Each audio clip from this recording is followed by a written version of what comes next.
Hello and welcome along to Sportsbet TV. My name is Paul Alster. I'm with you with my latest selections for the Punchestown Festival, which has already got underway on Tuesday. And we're looking forward to great action on Wednesday. We're recording this bulletin Wednesday early afternoon, so we don't quite know what's gone on there yet. In fact, we don't know anything about what's going to happen at Punchestown today. My tips are for both Thursday and Friday, and I have three selections for you. Now, before I come to my tips, I just want to remind you, if you're new, and I know people are joining all the time, we've got a growing number of subscribers, but those of you that haven't subscribed yet, remember to push the red button just below this screen and also the bell icon, and then you'll be able to stay in touch with all my selections. We had a couple of selections for Tuesday that have already run, and it was an interesting a couple of runners actually. Hallowed Star was my first suggestion, who I put up at a time when there was no market, and I was thinking that 12-14 to 1 would be the price. I was pretty stunned when it was put in very early at 7 and then back down to 5 to 1. That was a little bit thin, I think, given the size of the field. He was sent off joint favourite on Tuesday, but he never really travelled well, and he didn't really jump quite well enough. Finished in the mid-division, so that was a little bit disappointing, but things got much better with my second selection, which was Noel Mead's Jesse Evans, recommended at 12 to 1 in the 24 runner handicap hurdle, and he ran really well. He was only beaten a length, recommended at 12 to 1. He was back down to 10 to 1, and he really did give us a proper shout for our money. I thought just after the last he may pick up and challenge for the lead, but he wasn't quite able to get there. It was still a selection that showed a profit each way if you followed my advice. Now, the two for Wednesday haven't run yet, but Majorca, just to say, again, it was a race with no early prices. I suggested maybe 25s. It has been 50s. It's 40 to 1 generally available, so that'll be the mark, really. I'll be suggesting 40 to 1 each way, Majorca Wednesday, and Tell Me Something Girl. Now, given the success of REVE against the two geldings on day one, I really think Tell Me Something Girl will go well on Wednesday, but she'll probably have run by the time you see this. Anyway, let's take you on to my two for Thursday and the one for Friday. We'll start off on Thursday at Punchestown in the 4:15, the brilliantly named pigsback.com handicap chase. 2 miles, 21 runners, hugely competitive. Now, day one, we saw Willie Mullins have 5 winners. He was absolutely extraordinary, and his horses are going to have to be respected all through the meeting wherever they go. But the interesting ones in this particular race for me are Entukas, who was beaten that much in the Grand Annual Chase at the Cheltenham Festival, and Sully Dock, who's an interesting runner from England for Philip Hobbs. He was second in the Aintree Grade 3 just a few weeks ago. Both of those are owned by JP McManus. Now, of the rest, Jungle Junction, who's on a hat-trick, is interesting for Jesse Harrington. He's progressive. And Kildorey, I think, is a bit of a lurker for the Ted Walsh yard. And I'm a huge fan of Ted Walsh. He's really, really shrewd. But the one I like here is actually the top weight. The top weight is called REVE. He's trained by Ian Jardine, who you'll see here showing that he too can jump a hurdle perfectly well. And Jordan Gainford, one of Ireland's most exciting conditional jockeys, claims £7 on him, which is one of the reasons I've been persuaded to suggest him, because taking those £7 off the top weight in such a hot handicap chase could really be a big bonus. Now, there is a Willie Mullins connection here, because REVE used to be trained by Willie Mullins. He actually won a Grade 1 for him, the Ryanair Novice Chase at the Fairyhouse Spring Meeting in 2019, 2 years ago. And after that, Willie Mullins pitched him in against the likes of Chakompo Soa, Min, Real Steel, who's very, very good now with Paul Nicholls, of course, and none other than the dual Gold Cup winner, Album Photo. So REVE was taking on very, very smart horses over 2 and 2.5 miles during his time with Willie Mullins. Now, like a number of horses with Willie's, those that leave They get freshened up by smaller yards, and we saw how this worked with Seeyouatmidnight and with Yorkhill. And I just think that this REVE is going in a similar direction. He joined the Ian Jardine yard in Scotland in October, and he's run very well. For the most part, he's been running over hurdles. He started off early in his time with Jardine, finishing fourth to Epatante in the Grade 1 Fighting Fifth Hurdle. He's a very talented horse. He was then beaten a neck, giving £20 to a useful sort called Blakeney Point at Musselburgh on New Year's Day. And then he was second, narrowly beaten by Christopher Wood in the Scottish County Hurdle. He's a useful horse, is Christopher Wood, and he was trying to give him £10. And then last time out, he switched to chasing for the first time since he left Ireland. And he finished a really good third just a couple of weeks ago over at Ayr at the Scottish National fixture behind Nietzsche. And he was giving the winner £24. So he's used to giving weight away. He's coming back for only his second race over fences. And he's going to be coming back off 149 top weight, minus the 7 of the excellent Jordan Gameford, taking him down to 152. So effectively, I know it's always hard to equate the Irish and English handicaps, but he's running off of a potentially favourable mark. Now, I know a lot of people, when they look at handicaps and they see a horse off top weight, they must think he's up against it. But you've got to take into account the kind of horses these top weights have been taking on in the past. And class very often will out. And it's a very rare visitor for Ian Jardine to Ireland. So I think the hint should be taken. And no price is up again, but I think that around 14 to 1 each way, there'll be some firms paying 6 places. So that's what you should be looking out for. Now, I've also noted that there's been quite a bit of debate on the comments section about the prices that are offered by bookmakers and the plays terms and when you can get them and the best odds guaranteed. Now, this in itself is a program in the making, and it might very well be that if the interest is there and if you indicate interest, we might be interested here at Sportsbet to do a live stream, and I'll chat to you about all sorts of things to do with racing, including, of course, those particular issues. So do bear those in mind. But my guess here, and it's a difficult thing guessing when there's no market up on a hot handicap, is 14 to 1 each way, maybe bigger, of course.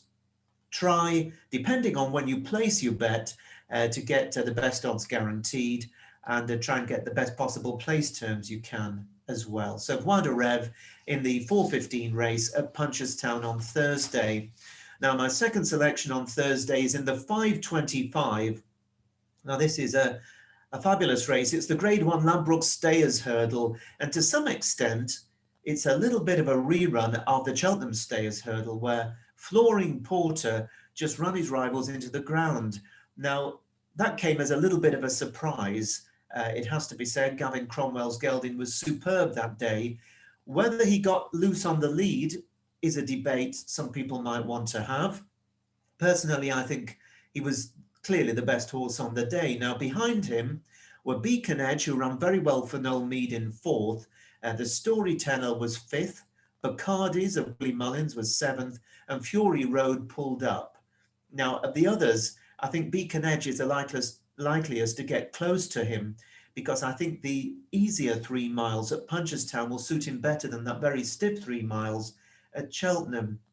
And also, it might just be that a lot of the horses, and obviously their trainers and jockeys, have got wise to Flooring Porter, and they're not going to let him have such an easy lead this time. They may try and take him on. So I think Flooring Porter is going to be a solid favourite. Too short a price for me to be interested in, that's for sure.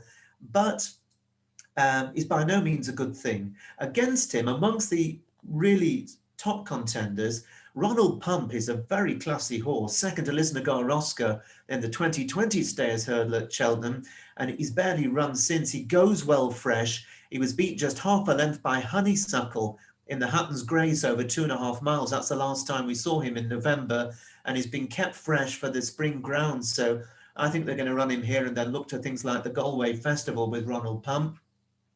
And Heaven Help Us, of course, won the Coral Cup, and he's hugely progressive for Paul Hennessy, another very interesting runner. But I'm putting up one at a big price here, And a lot of people might scratch their heads at this one, but they've done that a time or two before where I'm concerned, and sometimes they're right, and sometimes I'm right, and often at very big prices. And the horse concerned is called Soul Pretender.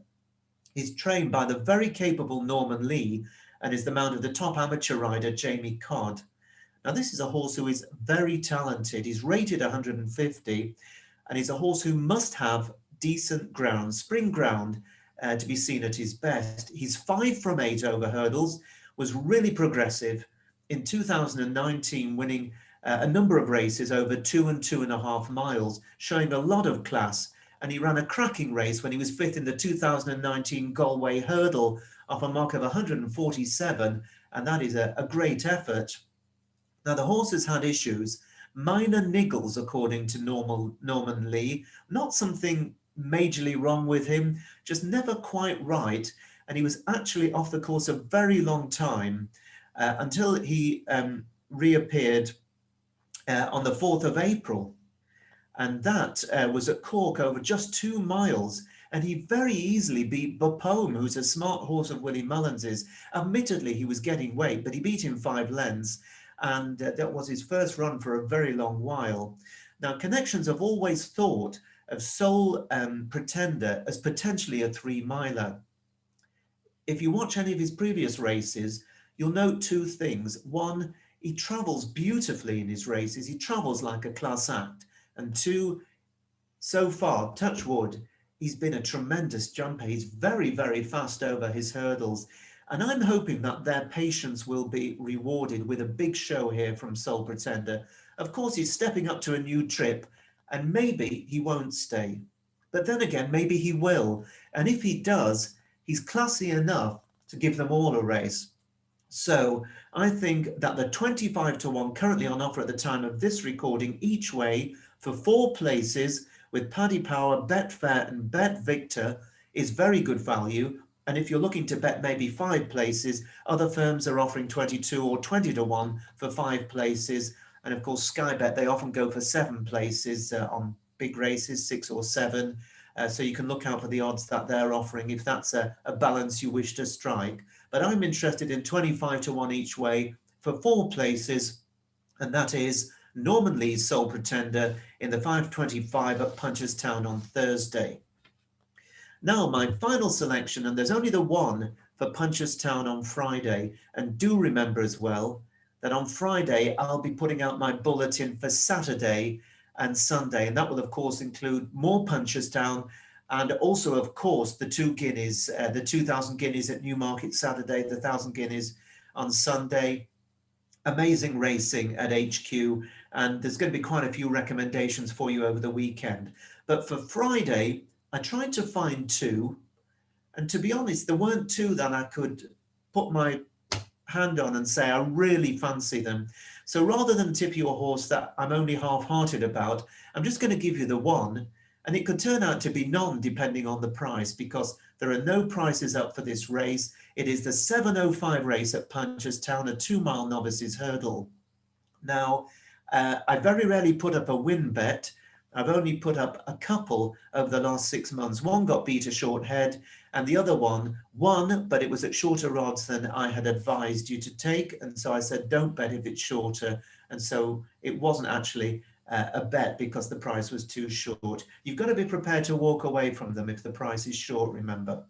Now, in this 7:05, a very classy 2-mile novices hurdle, Willie Mullins has quite a big large number of runners, including MC Muldoon, El Barra, and Elite Charbonniere. Henry de Bromhead's got 2, and Joseph O'Brien's got 2. And the horse I'm putting up here is a horse I recommended at Cheltenham at the festival. He ran in the Grade 1 Ballymore Novices Hurdle. His name is KESKONRISK, and he's trained by the great young baby-faced assassin Joseph O'Brien, and he's ridden by the more than capable Donna Myler. Now, he probably didn't stay at Cheltenham, but he didn't also jump well enough in the Ballymore when he was 6th. That was the race won by Bob Ollinger, but he previously really caught my eye when 3rd to Appreciate It over the 2 miles. And that was in the Grade 1 Future Champion Novices Hurdle at Leopardstown's Christmas meeting. That form is really, really red hot. Now, the problem here is the price, because there are quite a few unexposed horses. There are loads of big yards represented, and the price is hard to judge. So this is what I'm saying. If it's 3-1 or bigger, then a win bet is advised. But if it's 5-1 or bigger, and who knows, given the fact that he was beaten a long way at Cheltenham, it might be available at 5-1, then each way. But if it is shorter than 3-1, then there's no bet either way. No win, no each way. Just let it run, because shorter than 3-1 would not be value in my book. So those are the terms for KESKONRISK. I'll be watching with a lot of interest to see what the odds compilers make of the race. They may well look at the Mullins horses or Henry de Bromheads as more likely to win, in which case we may well have ourselves a bet. So that's KESKONRISK. A possible selection for us on Friday, 2 that I'm definitely up for at Punchestown on Thursday. And remember that I'll be back Friday, late afternoon, early evening, with what promises to be quite an in-depth bulletin on the 1 and 2,000 guineas and also some of the remaining big races at the Punchestown Festival. So good luck with it, whatever you back. Remember, if you want to leave a comment about if you're interested in me doing a live chat with you about racing and about betting, I'll be interested to hear your views. But for now, from me, Paul Alster at Sportsbet, wishing you the best of luck and continued success at the Punchestown Festival. Bye-bye for now.